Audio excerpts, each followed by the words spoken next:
Pride and Prejudice Chapter 46.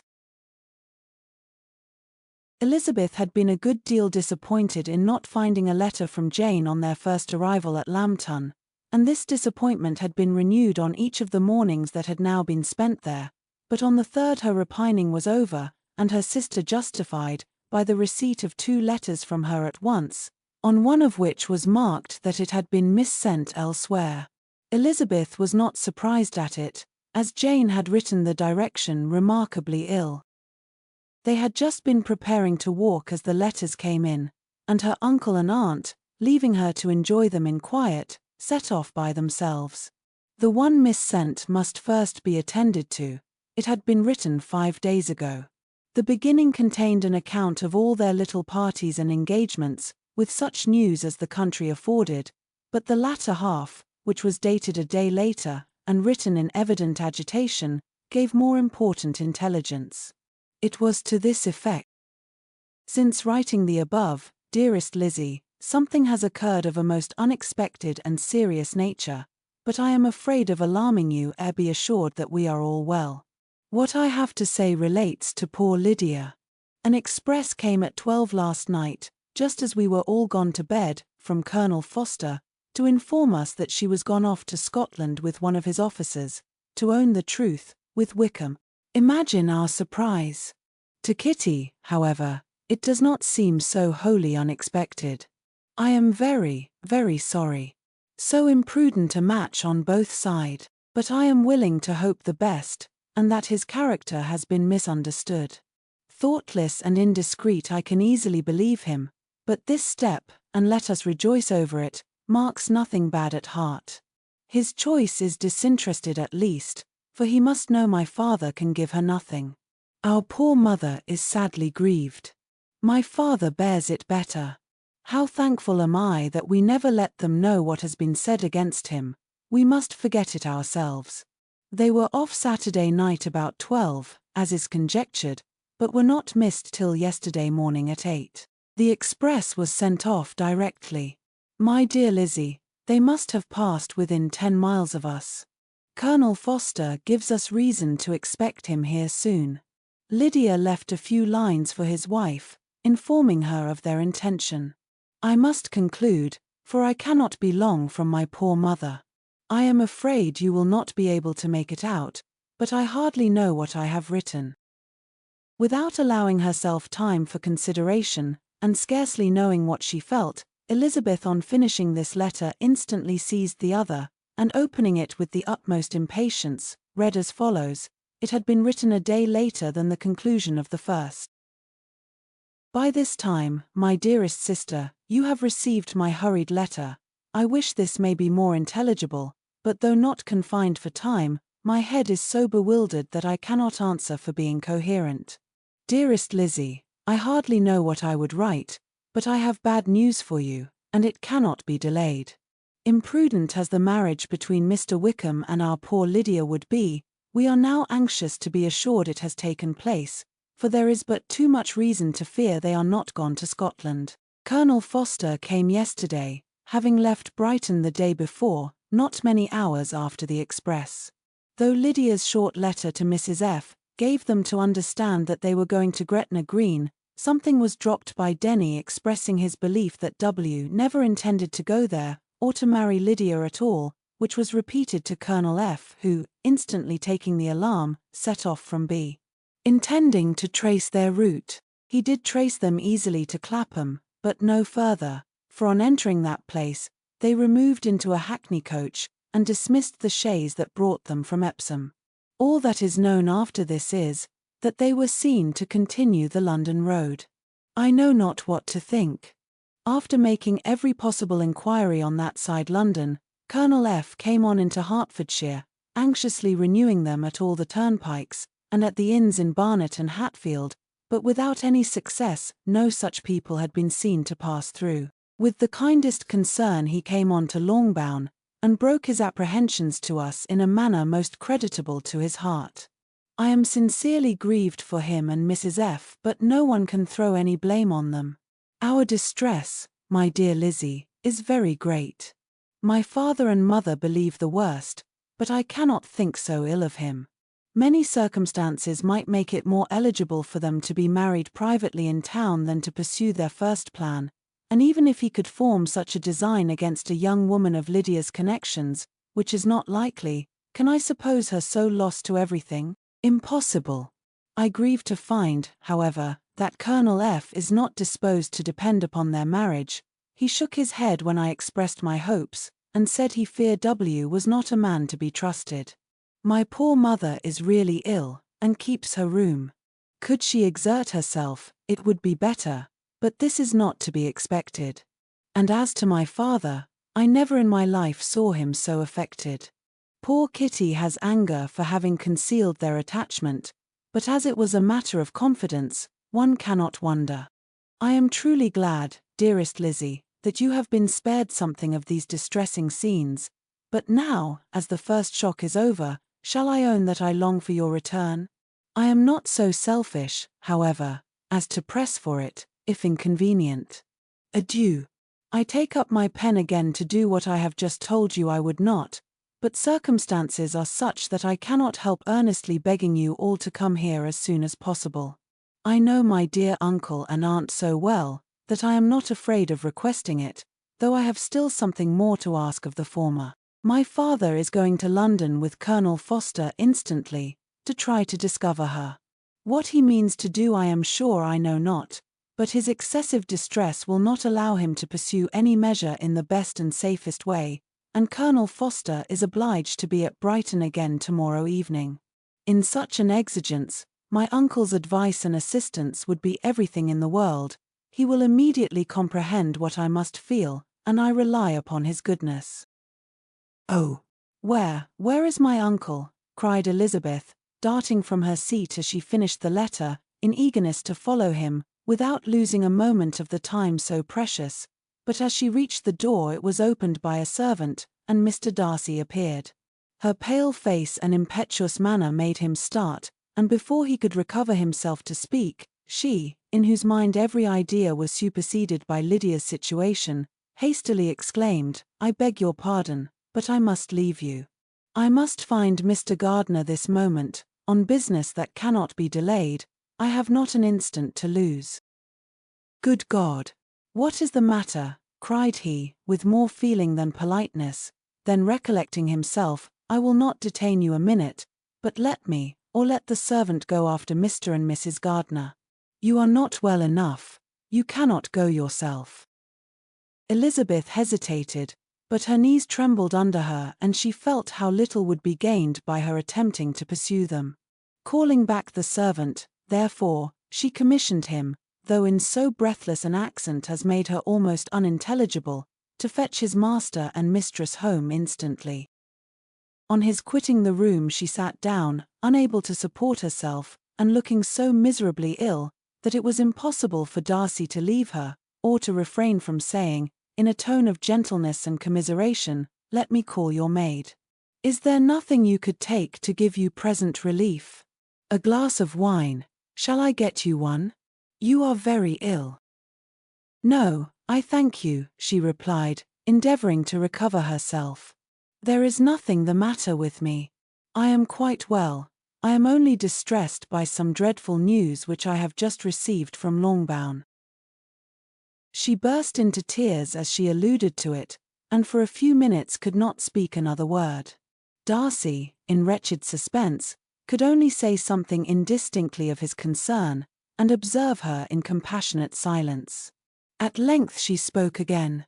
I have just had a letter from Jane, with such dreadful news. It cannot be concealed from anyone. My younger sister has left all her friends, has eloped, has thrown herself into the power of Mr. Wickham. They are gone off together from Brighton. You know him too well to doubt the rest. She has no money, no connections, nothing that can tempt him to she is lost for ever. Darcy was fixed in astonishment. When I consider, she added in a yet more agitated voice, that I might have prevented it. I, who knew what he was. Had I but explained some part of it only as some part of what I learnt, to my own family, had his character been known, this could not have happened. But it is all too late now. I am grieved indeed, cried Darcy, grieved, shocked. But is it certain, absolutely certain? Oh, yes. They left Brighton together on Sunday night, and were traced almost to London, but not beyond. They are certainly not gone to Scotland. And what has been done, what has been attempted, to recover her? My father is gone to London, and Jane has written to beg my uncle's immediate assistance, and we shall be off, I hope, in half an hour. But nothing can be done. I know very well that nothing can be done. How is such a man to be worked on? How are they even to be discovered? I have not the smallest hope. It is every way horrible. Darcy shook his head in silent acquiescence. When my eyes were opened to his real character, oh, had I known what I ought, what I dared to do. But I knew not. I was afraid of doing too much. Wretched, wretched mistake. Darcy made no answer. He seemed scarcely to hear her, and was walking up and down the room in earnest meditation, his brow contracted, his air gloomy. Elizabeth soon observed, and instantly understood it. Her power was sinking. Everything must sink under such a proof of family weakness, such an assurance of the deepest disgrace. She could neither wonder nor condemn, but the belief of his self-conquest brought nothing to her consolatory to her bosom, afforded no palliation of her distress. It was, on the contrary, exactly calculated to make her understand her own wishes, and never had she so honestly felt that she could have loved him, as now, when all love must be vain. But self, though it would intrude, could not engross her. Lydia, the humiliation, the misery she was bringing on them all, soon swallowed up every private care, and covering her face with her handkerchief, Elizabeth was soon lost to everything else, and, after a pause of several minutes, was only recalled to a sense of her situation by the voice of her companion, who, in a manner which, though it spoke compassion, spoke likewise restraint, said, I am afraid you have been long desiring my absence, nor have I anything to plead in excuse of my stay, but real, though unavailing concern. Would to heaven that anything could be either said or done on my part that might offer consolation to such distress. But I will not torment you with vain wishes, which may seem purposely to ask for your thanks. This unfortunate affair will, I fear, prevent my sisters having the pleasure of seeing you at Pemberley today. Oh, yes. Be so kind as to apologize for us to Miss Darcy. Say that urgent business calls us home immediately. Conceal the unhappy truth as long as it is possible. I know it cannot be long. He readily assured her of his secrecy, again expressed his sorrow for her distress, wished it a happier conclusion than there was at present reason to hope, and leaving his compliments for her relations, with only one serious, parting look, went away. As he quitted the room, Elizabeth felt how improbable it was that they should ever see each other again on such terms of cordiality as had marked their several meetings in Derbyshire, and as she threw a retrospective glance over the whole of their acquaintance, so full of contradictions and varieties, sighed at the perverseness of those feelings which would now have promoted its continuance, and would formerly have rejoiced in its termination. If gratitude and esteem are good foundations of affection, Elizabeth's change of sentiment will be neither improbable nor faulty.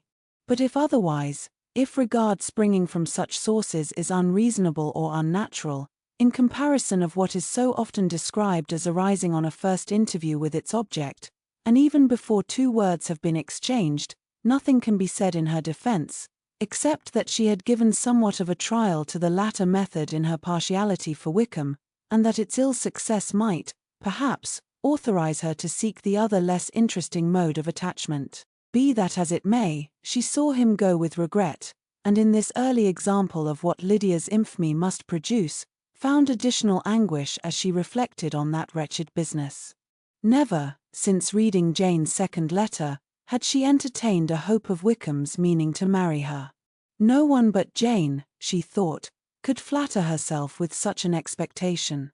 Surprise was the least of her feelings on this development. While the contents of the first letter remained in her mind, she was all surprise, all astonishment that Wickham should marry a girl whom it was impossible he could marry for money, and how Lydia could ever have attached him had appeared incomprehensible. But now it was all too natural. For such an attachment as this she might have sufficient charms, and though she did not suppose Lydia to be deliberately engaging in an elopement without the intention of marriage, she had no difficulty in believing that neither her virtue nor her understanding would preserve her from falling an easy prey. She had never perceived, while the regiment was in Hertfordshire, that Lydia had any partiality for him, but she was convinced that Lydia wanted only encouragement to attach herself to anybody. Sometimes one officer, sometimes another, had been her favorite, as their attentions raised them in her opinion. Her affections had continually been fluctuating but never without an object. The mischief of neglect and mistaken indulgence towards such a girl, oh, how acutely did she now feel it! She was wild to be at home ere to hear, to see, to be upon the spot to share with Jane in the cares that must now fall wholly upon her, in a family so deranged, a father absent, a mother incapable of exertion, and requiring constant attendance. And though almost persuaded that nothing could be done for Lydia, her uncle's interference seemed of the utmost importance. Until he entered the room her impatience was severe. Mr.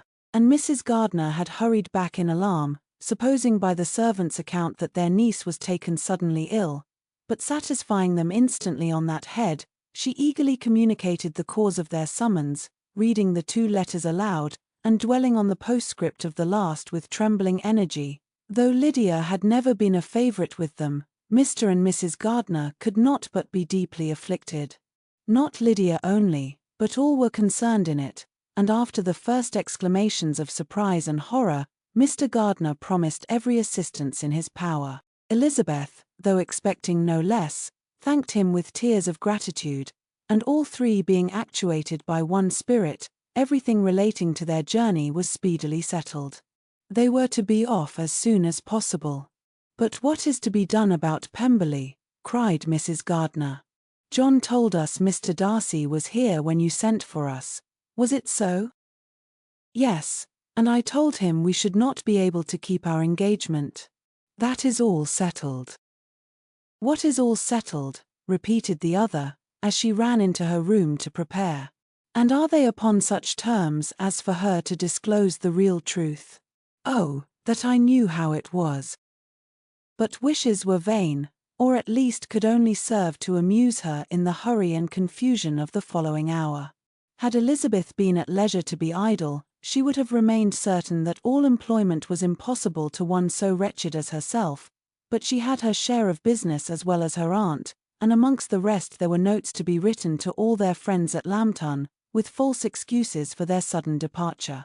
An hour, however, saw the whole completed, and Mr. Gardiner meanwhile having settled his account at the inn, nothing remained to be done but to go, and Elizabeth, after all the misery of the morning, found herself, in a shorter space of time than she could have supposed, seated in the carriage, and on the road to Longbourn.